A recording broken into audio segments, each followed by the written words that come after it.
Mesdames et messieurs, bonsoir et bienvenue à votre téléjournal du week-end. Marion Ironquill Meadmore, défenseur des droits autochtones, est décédée à l'âge de 89 ans. Elle appartenait à la nation Cree Pipikassis, située à 100 km au nord de Regina.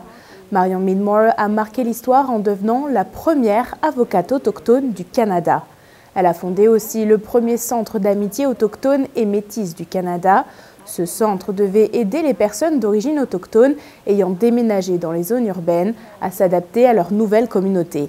Elle a aussi reçu l'Ordre du Canada ainsi que de nombreuses autres distinctions pour son militantisme en faveur des peuples autochtones. Le trafic d'êtres humains continue de sévir partout dans le monde. Pour mettre en lumière ce fléau, le Canada a décrété le 22 février comme journée nationale de sensibilisation à la traite des personnes. Pour l'occasion, plusieurs villes à travers le pays se mobilisent. À Saskatoon, un lever de drapeau a été organisé à l'hôtel de ville avec l'Armée du Salut. En 2023, au Canada, 570 affaires de traite de personnes ont été signalées à la police. Human trafficking awareness is only going to be eradicated if we have more education, more awareness of what's going on. Before I had a speaker talk about the problem, I was oblivious. I really didn't know what was going on. So just by being aware, I'm looking at the streets when I'm driving, when I'm walking, I'm looking at the malls. I'm aware of what could be going on. La GRC de la Saskatchewan a aussi tenu à marquer la journée en rappelant les signes que présentent les victimes de traite de personnes. Elles n'ont par exemple pas accès à leurs pièces d'identité, ne reconnaissent pas l'environnement où elles se trouvent et présentent des signes de traumatisme ou de malnutrition. Si vous soupçonnez que quelqu'un est victime de la traite de personnes, appelez le 310 RCMP ou contactez la police locale. C'est le sport provincial par excellence. Le curling était à l'honneur à Saskatoon. La ville des Ponts accueillait le championnat national des moins de 18 ans. Les finales se déroulaient aujourd'hui avec une semaine de retard à cause de la tempête de neige qui a touché l'est du pays. Camille Poula et Trevor Butterwall étaient sur place.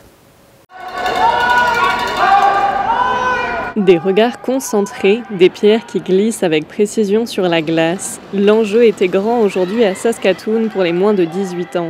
Le Nutana Curling Club accueille depuis le début de la semaine le championnat canadien de curling masculin et féminin des moins de 18 ans. Au total, 42 équipes, 21 masculines et 21 féminines, venant de tout le Canada se sont affrontées pour gagner la médaille d'or. Ces jeunes de 13 à 17 ans se sont affrontés sur la glace, mais la majorité se connaissent déjà ou sont devenus amis pendant la compétition.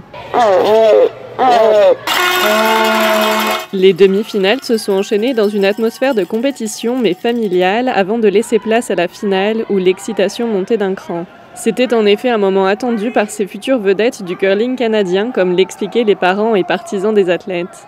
We're very excited to be here. The kids are doing great. They are loving the event. Les garçons sont la même équipe depuis qu'ils ont 7 ans.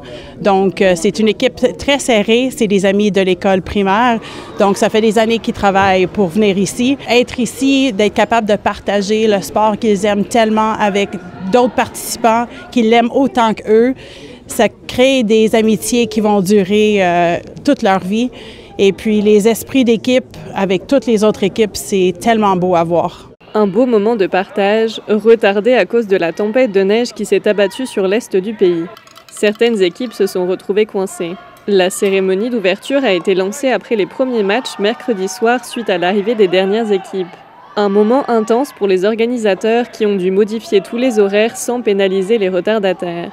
It's been so unpredictable. Il explique que c'était très imprévisible, mais c'était très bien.